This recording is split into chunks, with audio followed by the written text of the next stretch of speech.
Bienvenue dans votre séquence invitée sur Médien TV. La santé, un secteur vital, un secteur qui fait l'objet d'une réflexion pour une refonte globale au Maroc. Dans ce sens, le roi Mohamed VI a reçu mercredi le chef du gouvernement et le ministre de la Santé. Au cours de cette audience, le souverain a pris connaissance des premières actions envisagées par le gouvernement pour remédier aux carences du programme Ramed et pour réformer en profondeur le système national de santé. Pour nous en parler, nous retrouvons en duplex depuis Rabat le ministre marocain de la Santé, Anas Doukali. Merci d'avoir accepté l'invitation de Médien TV. Tout d'abord, pouvez-vous nous rappeler les orientations royales contenues dans les derniers discours du trône et d'ouverture du Parlement relatives justement au secteur de la santé? Sa Majesté nous a reçus en audience et nous avons pu exposer à Sa Majesté l'état d'avancement de la réflexion et de l'étude, je dirais, sur la réforme du Ramed, suite bien entendu aux orientations de Sa Majesté dans le dernier discours du trône, mais également et parallèlement à l'étude qui est réalisée aujourd'hui pour qu'on puisse également pallier aux insuffisances de notre système de santé national. Il faut dire aujourd'hui que ce sont deux thématiques qui sont intimement liées. Et nous ne pouvons pas dépasser les contraintes du Ramed si on ne règle pas la question de la gouvernance de notre système de santé national. Anas Doukali, maintenant, quelles sont les défaillances diagnostiquées dans l'exécution du programme de couverture médicale Ramed, un programme, rappelons-le, généralisé en 2012 au Maroc? Alors, ce programme national louable, bien entendu, à caractère fortement social, a été démarré en 2012, après une expérience pilote au niveau de la région de Tadla Azilal. Et depuis sa généralisation, nous avons fait le constat d'un certain nombre de contraintes. D'abord, qui sont des contraintes directes, qui sont liées au mode de ciblage.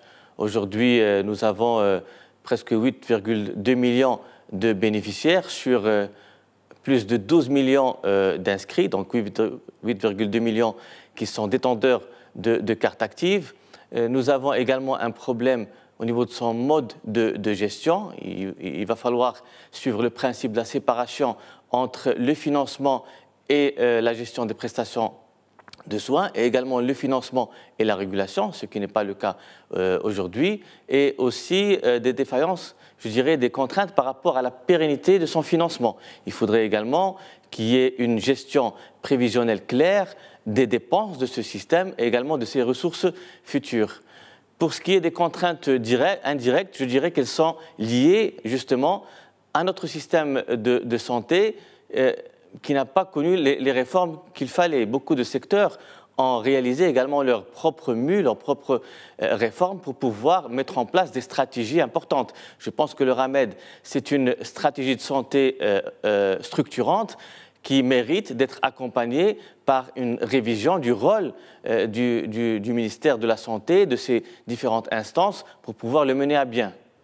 Alors, plus globalement, qu'en est-il maintenant du système sanitaire national ? Le système est caractérisé par un déséquilibre en matière d'offre de soins. Il est également caractérisé par un déficit en matière de qualité des services qui sont rendus aujourd'hui et c'est senti par les populations. Il est également caractérisé par une pénurie aiguë en ressources humaines. Donc cet encadrement médical et paramédical qui est aujourd'hui appelé à être traité, bien sûr, selon une approche qui va permettre une ouverture de ce secteur, comme l'a bien voulu Sa Majesté, et aussi réfléchir à l'amélioration de cet encadrement en nombre et en qualité. Alors, différents scénarios de réforme du système national de santé sont à l'étude. Quelle est la méthodologie adoptée par la commission technique interministérielle mise en place à cet effet ?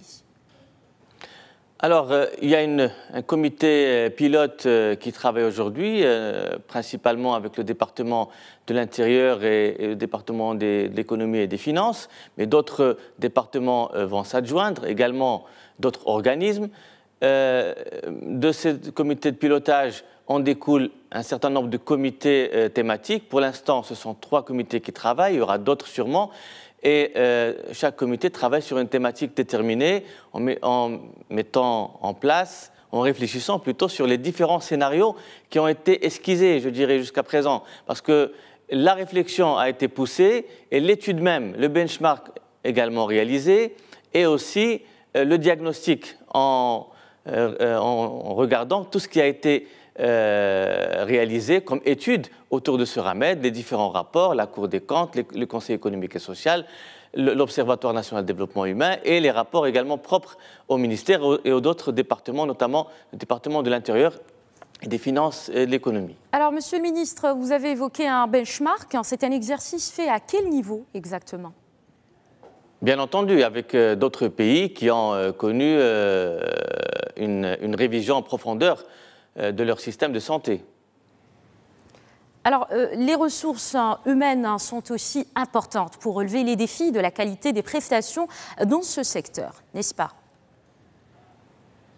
Effectivement, il est important de rappeler la haute sollicitude de Sa Majesté vis-à-vis du secteur, vis-à-vis des professionnels du secteur. Et je pense que bien avant cette audience, Sa Majesté a donné ses instructions pour qu'il y ait, dans le cadre de ce programme de formation professionnelle, pour qu'il y ait une nouvelle génération d'établissements de formation professionnelle dans les métiers de la santé, ce qui sera le cas au niveau de Rabat et Casablanca.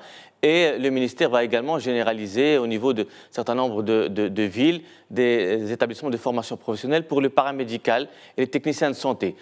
Maintenant, l'encadrement concerne aussi les médecins, puisqu'il y a une pénurie importante en termes de médecins. Et donc, il va falloir travailler sur comment aller rapidement augmenter le nombre de médecins qui seront mis demain sur le marché, comment faire également fructifier les partenariats, comment bénéficier d'une synergie entre le secteur public et le secteur privé, de telle manière à ce que tous les Marocains puissent bénéficier d'un service de santé égal pour tout le monde, un accès égal, quel que soit je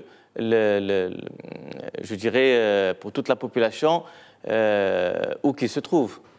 Anas Doukhali, maintenant, quelle est la prochaine étape dans ce processus de réforme du système de santé au Maroc? Alors, nous allons continuer notre étude et l'approfondir par rapport aux différents scénarios et nous reviendrons vers Sa Majesté avec un plan d'action qui sera, Inch'Allah, mis en exécution à partir de l'année, au cours de l'année 2019. Merci beaucoup d'avoir répondu à nos questions, Monsieur le Ministre. Voilà pour l'invité d'aujourd'hui. Merci de votre fidélité. L'information se poursuit sur notre antenne.